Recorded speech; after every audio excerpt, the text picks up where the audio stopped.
Hello everyone, I'm Eric, and welcome to Forbidden Files Asia. In the bustling yet seemingly safe city of Hong Kong, one case once shook the entire society. An elderly couple vanished without warning. No arguments, no evidence, no trace. They simply disappeared, as if erased from the city itself. Their family, friends, and even online communities began a desperate search for answers. But when the truth finally surfaced, it revealed something no one was prepared to face. A story far darker than anyone could have imagined.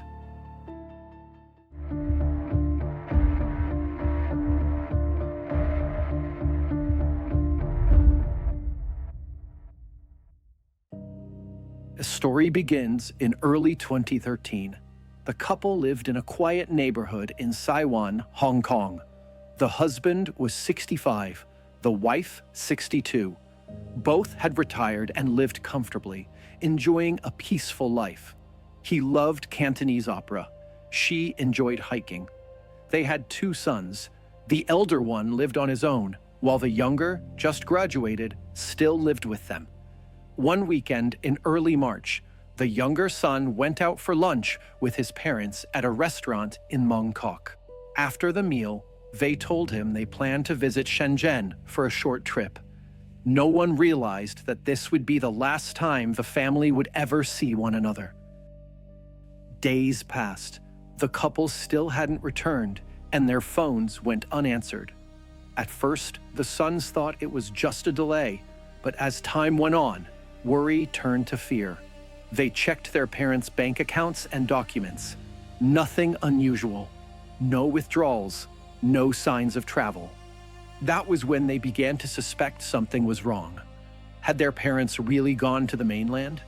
Or had they never left Hong Kong at all? With no answers, the brothers went to the police and filed a missing person report.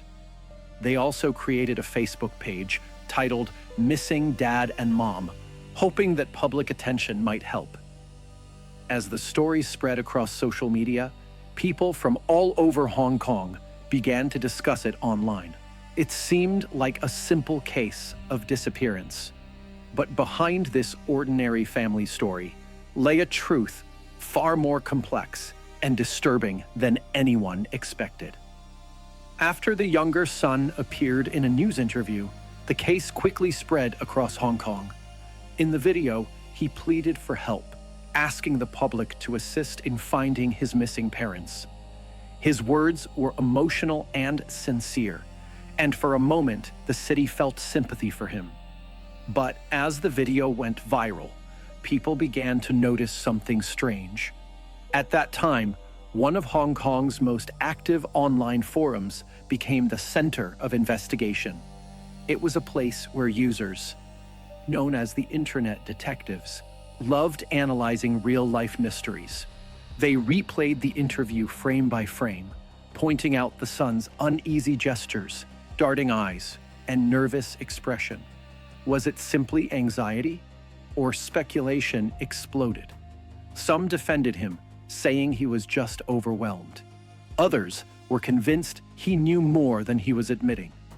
Within days, the story of a missing couple had turned into a nationwide mystery, a digital manhunt where everyone had an opinion, but no one had proof.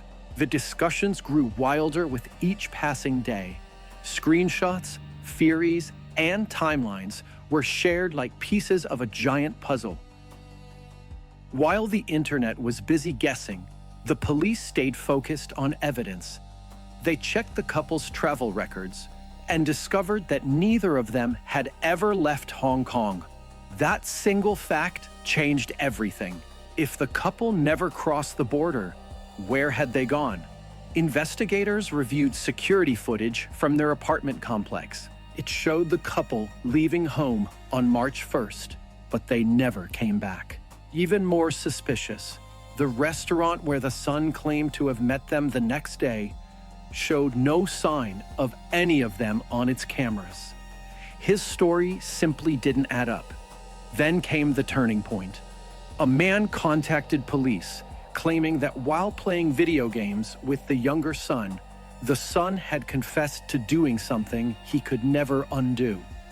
The tip was enough for officers to move in. Police arrived at the son's apartment and arrested him on the spot. To their surprise, he didn't resist. He calmly admitted involvement and even led them to the location where, in his words, it all happened.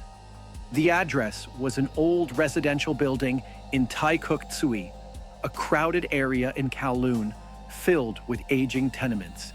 From the outside, the building looked ordinary, but inside, officers found an unsettling scene. There was a strong smell of cleaning chemicals. The air conditioner was running continuously, and several large plastic boxes were stacked in one corner. It was clear that someone had tried very hard to erase the evidence. The police realized they were standing inside the center of a nightmare. As the investigation deepened, the story grew darker. The younger son was identified as Chow Hoi Leong. In his statement, he claimed that he had invited his parents to his friend's apartment, asking them to help tidy up the place. They trusted him completely, but once they entered, everything changed. Detectives soon learned that money was the motive. Chow had lost a fortune through failed stock investments and had fallen deep into debt. When his parents refused to bail him out, he turned desperate. Instead of helping him, his close friend Si Chun Kei fueled his anger, telling him, "You're not the one who's wrong, they are." Evidence showed that both men had purchased cleaning supplies and tools together, and had even written notes outlining what they planned to do. The details made it clear. This wasn't a moment of rage, but a carefully planned crime.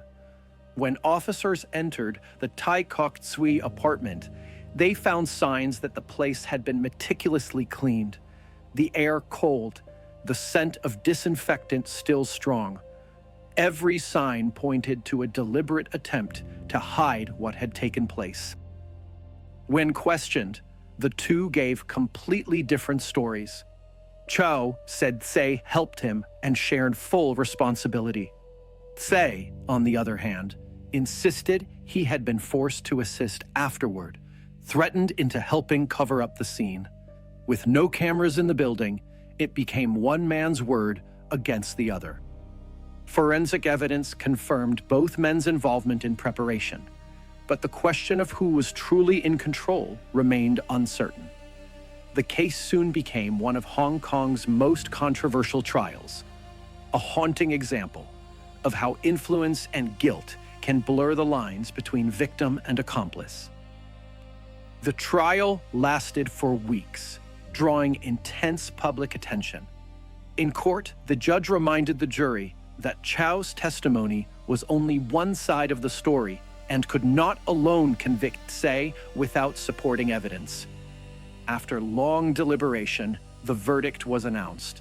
Chow Hoi Leong was found guilty of murder, while Tsai Chun Kei was acquitted of that charge but convicted of assisting in the concealment of the crime.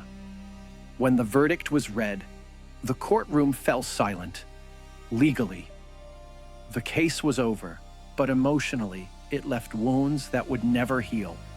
Psychological tests painted a chilling contrast between the two. Chow, intelligent and calculating, lacked empathy and emotional control. Tsai, slower and impressionable, was described as easily manipulated. Together, they formed a tragic pair, a mind that led and another that followed, both trapped in a spiral of destruction. Later, Chow's old online diary surfaced. In his posts, he blamed his parents for every failure in his life, accusing them of never understanding him. He never once questioned himself. Reading his words now feels like watching the slow unraveling of a brilliant but broken mind. The most heartbreaking part of it all was that his parents never stopped believing in him. They gave him everything: love, education, opportunities. and still became victims of his bitterness. Some saw the case as a crime, others as a tragedy, a reminder of how despair can twist even the closest of bonds. Today, the building in Taikok Tsui has been demolished and rebuilt. The physical traces are gone, but the questions it left behind still linger. How well do we really know the people we love? And how far can a mind fall when love turns to resentment? I'm Eric, and this is Forbidden Files Asia. Truth is never just black and white. If you're drawn to Asia's most mysterious and disturbing true stories, remember to subscribe and turn on notifications. In the next episode, we'll uncover another case, one buried deep within the Forbidden Files of Asia.